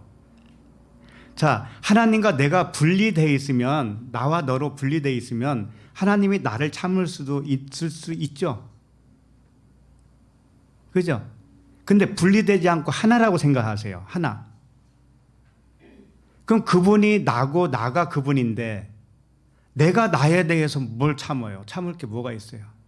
그냥 하면 되는 건데. 그렇죠? 하나님은 참을 일을 만드시지도 않아요. 참을 일이 없다니까요. 그리고 참을 필요를 느끼시지도 않으셔요, 그분은. 그런데 오늘 25절에 보면 이는 하나님께서 길이 참으시는 중에 왜 이렇게 길이 참으셨다라고 했을까요? 이게 오역이라는 거예요. 오역. 이 참는다라고 하는 단어가 아노케라고 돼 있는데 이 아노케라고 하는 단어는 딱 2번 나와요. 또 신약에서. 근데 한 번은 지금 이 본문에서 참으신다라고 사용을 했고요. 번역을 해놨고요. 다른 데에서는 용납하심으로 해놨어요. 용납했다. 근데 이 단어의 한계성이 있는 거예요. 용납하는 것도 용납을 한다라고 하는 것은 용납할 수 없는 것을 용납한다라는 뜻이죠. 그러면 용납할 수 없는 것이 존재하잖아요. 그럼 하나님에게는 그런 하나님이겠느냐고. 그게 아니라는 거예요. 그래서 다르게 어떻게 표현할 수 없기 때문에 참으셨다 또는 용납했다 이렇게 인간적으로 번역할 수밖에 없어요. 아노케는 뭐냐면은 이런 뜻이에요. 지금 길이 참으셨다라고 했죠. 다른 곳에서는 용납했다고 했어요. 그 단어가 아노케입니다. 아노케는 무슨 뜻이 있냐면은 경험하다. 아네코라고 하는 단어에서 온 단어예요. 경험. 자, 그러면 자신이 경험하기 때문에 자기가 경험하는 건데 거기에 대해서 참을 일이 있어요? 거기에 대해서 용납할 게 따로 있나요? 없잖아요. 내가 경험하는 것인데.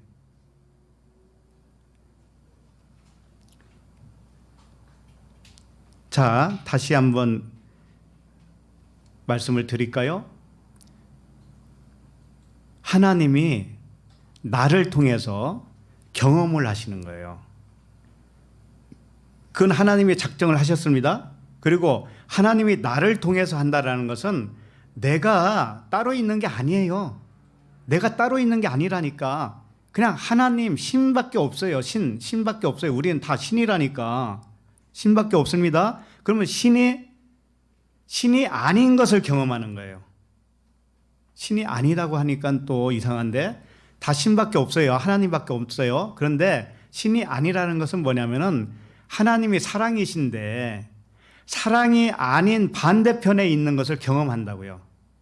하나님은 의로우신 분인데 의롭지 않은 불의가 뭐라고 그랬어요? 나타난 이 세상이라고 그랬잖아요. 이 불의를 경험하는 거예요. 하나님은 죄가 없으신데 이 나타난 세계를 뭐예요? 죄라고 그럽니다. 이 죄를 경험하는 거예요. 자, 그분이 경험을 왜 할까요? 그러면은 그분이 왜 경험을 해야 될까요?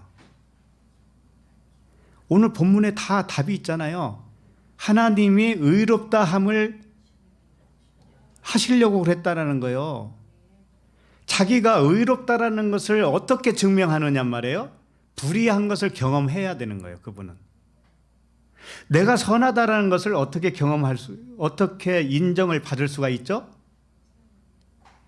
선하지 않는 것이 존재해야 되잖아요. 그래서 모든 영화를 보면은 악한 사람과 선한 사람이 나오죠. 근데 악한 사람이 거기 등장하지 않고 똑같은 선한 사람만 있다고 칩시다. 그러면 그 사람을 선하다고 하나요? 선하다고 할 수가 없잖아요. 악한 사람이 있어야 이 사람은 그와 대조해서 선하구나 이렇게 되죠. 그렇죠? 그러니까 이 땅에는 온갖 것들이 다 있는 거예요. 온갖 것들이 다 벌어지게 되어 있어요. 왜? 하나님만 의롭다함을 받으려고, 하나님만 선하다고 하는 것이 증명되려고.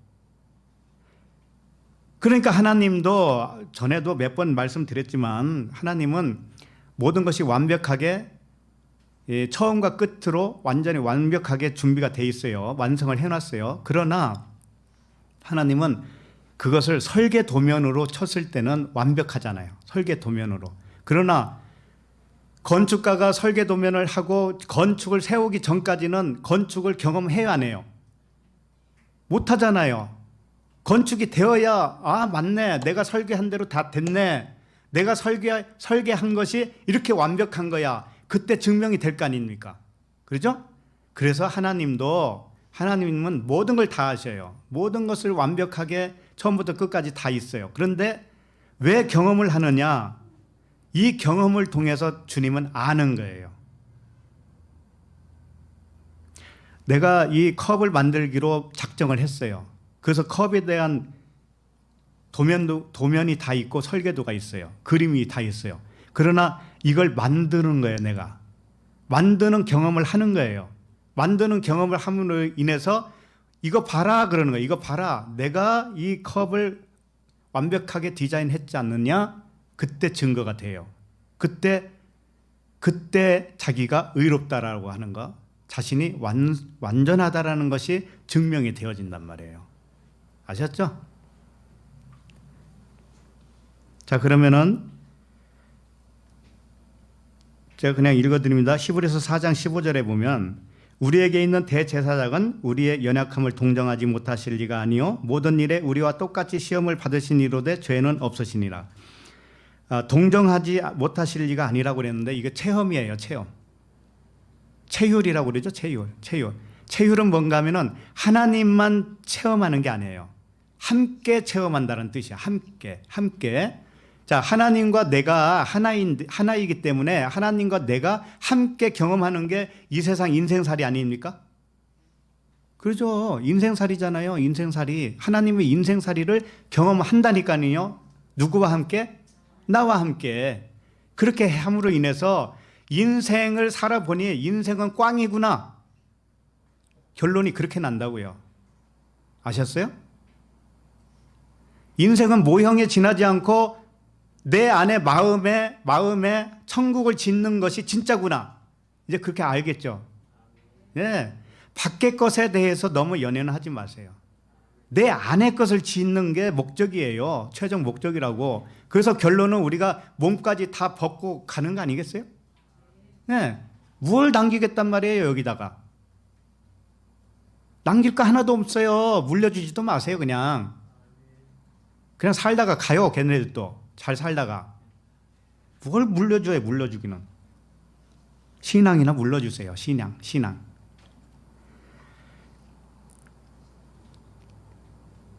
그래서 그리스도께서 왜 사람과 똑같이 인생을 경험해야 하는가? 그 이유는 하나님만 의롭다 하심을 경험하는 거예요. 선포하는 거예요. 그 목적이란 말이죠.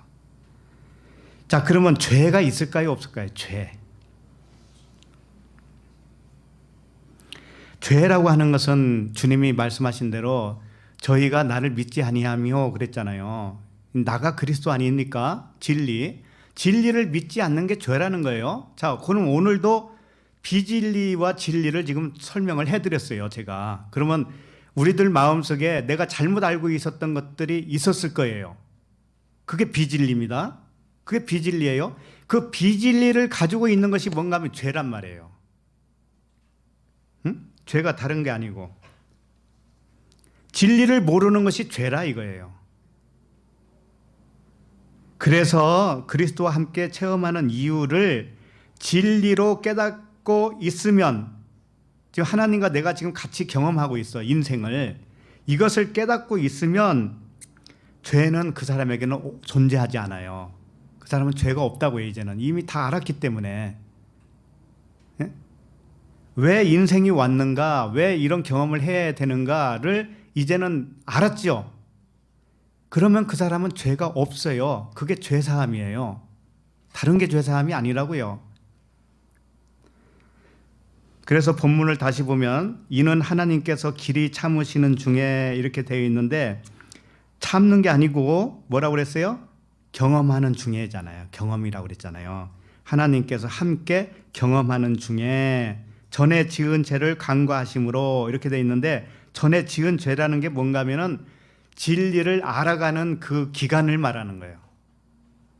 네? 진리를 모르기 때문에 하나님과 우리가 인생을 경험하잖아요. 그러면서 진리를 터득을 해요. 그래서 죄는 그리스도 진리를 모르는 것이 죄인데, 하나님을 다르게 설명하면 하나님을 오해한 것, 이렇게 아시면 더 좋아요. 하나님을 오해한 것, 이것이 죄예요. 이것만 죄라고 해요. 그러면 오해한 것이 거치면 죄가 있어요, 없어요? 죄라는 건 없는 거예요, 원래. 죄라는 건 없다고 해요, 원래. 죄의 개념을 누가 만들었는가 하면은 사람이 만들었어요. 사람이 교리로 만들고 종교적으로 만들어 놓고 윤리 도덕으로 만들어 놓고 세상 가치관으로 다 만들어 놨단 말이에요. 근데 죄는 원래 없어요. 있다면 진리를 모르는 것이 죄예요. 그러니까는 죄를 오늘 살펴본 걸로 보면은 죄가 존재한다라고 생각하는 것 자체가 죄예요. 아셨죠? 아, 세상에 죄가 존재하는구나, 이렇게 생각하는 것 자체가 죄라니까요. 그 다음에 하나님이 참을 수도 있고 성낼 수도 있다라고 생각을 했었습니까? 그렇게 생각하는 것이 뭐예요? 죄라고요.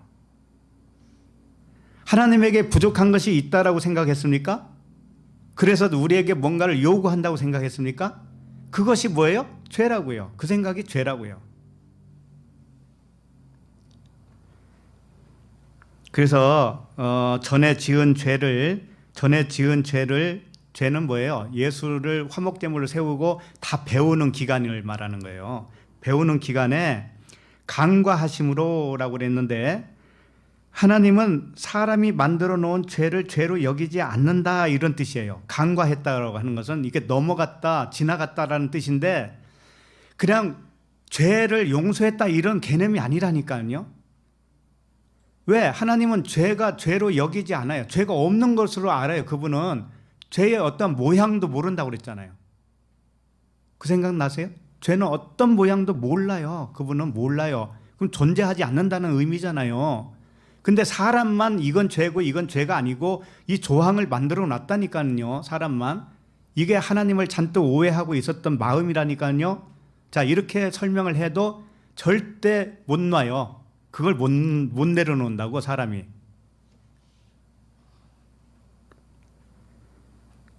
그래서 하나님이 전에 지은 죄를 간과했다라는 의미는 전에 지은 죄가 죄로 여기지 않기 때문에 그분은 그냥 지나간다 이런 뜻이에요. 지나간다. 간과했다라는 뜻이 뭐냐면 그냥 지나간 거예요. 그냥 걸어간 거예요. 인생을 그냥 걸어간 거예요. 그분도. 거기에는 어떠한 거리낌이 없어요. 그분은. 그래서 그분은 경험하기만 하는 거예요. 이 세상을 인생으로 나와 함께 경험만 한다고요. 경험하고 그 경험하는 이유가 뭐예요? 그분만 의롭다함을 나타내기 위해서죠. 그죠? 그렇기 때문에 경험하다 보면은 아픈 것도 있고 좋은 것도 있고 싫은 것도 있고 다 있을 거 아니에요. 그죠? 그것을 좋다, 나쁘다, 죄다 이렇게 여기지를 않는다니까요. 그분은. 근데 인생만 이건 죄고 이것은 아니고 이건 이렇고 저렇고 이런다고요. 그게 뭐예요? 그 마음이 뭐예요? 그게 죄라 이거예요. 그 마음만 죄인 거예요.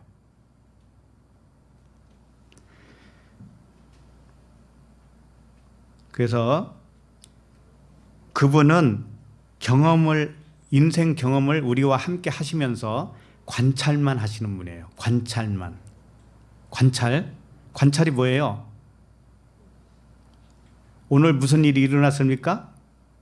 쉽게 말해서 저쪽 사고가 났습니까? 그럼 저쪽 사고가 났다라는 것이 기분 좋고 나쁜 것으로 안 본다니까 그분은. 아, 저쪽 사고 났구나. 이 관찰만 한다니까요.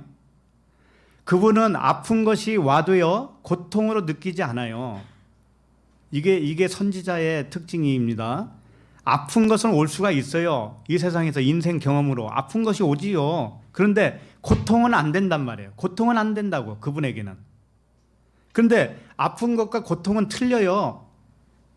우리 모두에게 아픈 것이 오는데 그것을 어떤 사람은 고통으로 느끼는 사람이 있고 어떤 사람은 고통으로 안 느끼고 수도 있는 거예요.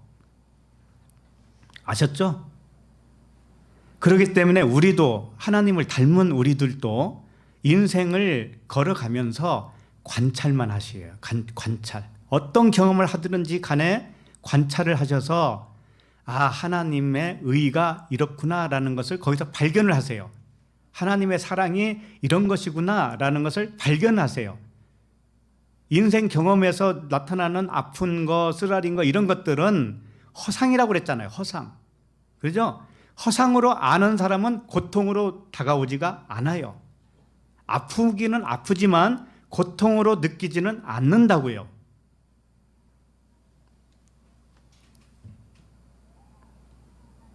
그래서 우리는 인생 길을 가면서 어떤 것만 해야 되는가 하면은 관찰만 하라고 그랬죠. 거기서 진리를 찾으라고 그랬잖아요. 그렇죠? 그리고 내가 뭔가를 선택을 하죠. 우리가 순간순간 다 선택을 하면서 살잖아요. 그죠? 선택하는 기준 하나만 알려드릴게요. 선택하는 기준은 뭔가 하면은 죄의 개념은 없다고 그랬어요. 그렇죠? 그럼 선택하는 기준이 뭐냐면은 나에게 영적인 유익이 되는가? 그것만 보세요. 아셨어요? 내가 지금 이렇게 선택을 하는데 이것이 영적인 유익이 되느냐 안 되느냐 요 기준만 가지고 있으면 좋겠어요. 자, 우리 교회에 이렇게 나와서 말씀을 듣고 계십니까? 그럼 여기 오시기로 선택을 하셨죠. 왜 이렇게 선택을 하셨죠? 그렇죠. 영적인 유익을 위해서 이렇게 선택하셨어요, 여러분. 그것만 유의해서 보시면 된다 이거예요. 이걸 선악관념으로 보지 말라고요. 전부 다. 그래서 하나님이 우리로 인생을 경험하는 일이 뭔가 하면은 참을 일도 아니고 죄를 죄로 여기지도 않고 지나가는 거예요. 그냥 지나가는 거예요. 그 이유는 뭐냐면은 자기의 의로우심을 나타내려 하심이니. 여기에 답이 다 있어요. 자기의 의로우심을 나타내려 하심이니. 네? 겉으로 나타난 것은 하나님이 의롭다라고 하는 것을 나타내기 위해서만 존재하는 일이에요. 아셨죠? 자, 그러면은 질문을 한 가지 여기서 드려볼게요. 하나님은 꼭 그렇게 해야만 되나요? 이런 질문이죠. 왜 하나님은 꼭 그렇게 하셔야 돼요? 그런 방법이 아니더라도 하나님은 의로우심을 나타낼 수 있지 않을까요? 라는 질문이죠. 그럼 대답은 뭐라고 할래요? 맞아요. 그 방법밖에 없어요. 왜? 하나님도 다른 방법이 없으니까. 진품이 있으려면 진품을 진품으로 나타내려면 가짜가 있어야 되잖아요. 가짜가 없으면 진품도 진품이 아니에요. 하나님의 반대편이 없으면 하나님도 하나님이 아니에요. 아셨어요? 그래서 이 방법밖에 없다라는 거예요. 그래서 의로움을 불의함으로 증언을 받는 거예요. 믿음을 율법의 행함으로 증언을 받아야 해요. 빛을 어둠으로 증언을 받아야 하는 거예요. 진리를 비진리로 증거를 받아야 하는 거예요. 이게 하나님의 방식이에요. 영화를 봐도 선한 사람, 악한 사람 이렇게 있는 것처럼 그래야 서로를 드러낼 수가 있는 거니까요. 그 방법밖에 없어요. 자, 그러면 26절 한 절을 보고 마치도록 합니다. 자, 26절 시작.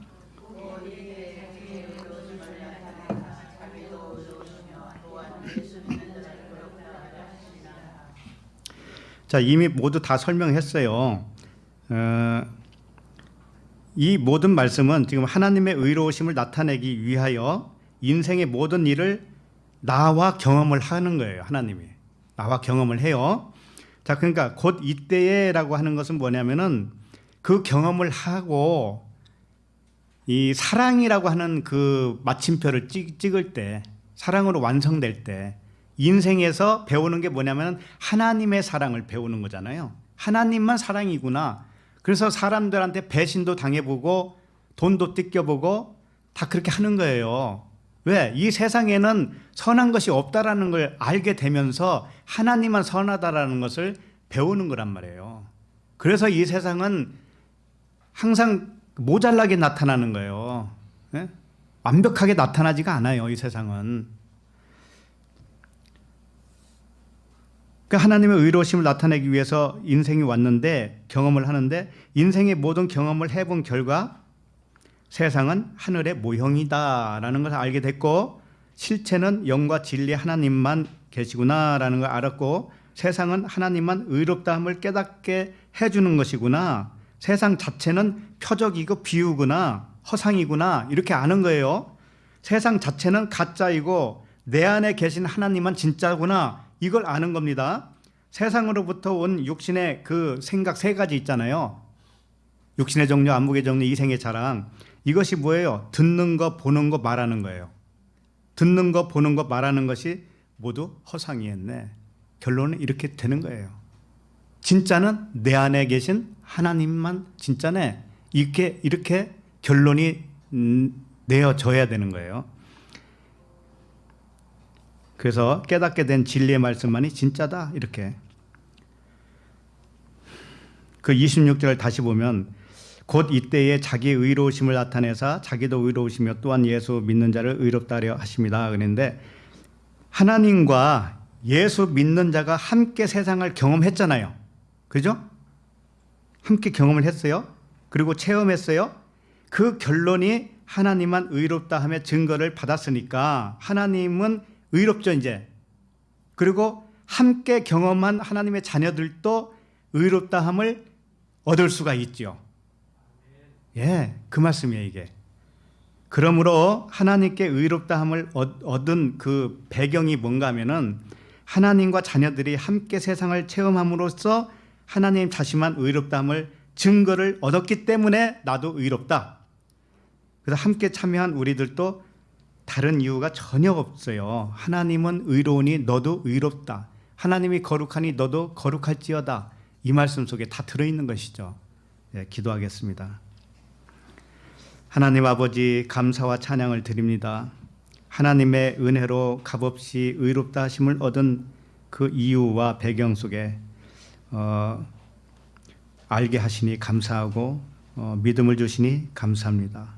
의롭다 해주신 이유를 모르는 것이 죄이며 의롭다 해주신 실상을 모르는 것이 불의인 줄 깨닫게 하심에 감사를 드립니다. 아는 것과 믿는 것이 하나가 되어서 진리 안에서 자유케 하여 주시옵소서. 예수 그리스도 이름으로 기도합니다. 아멘.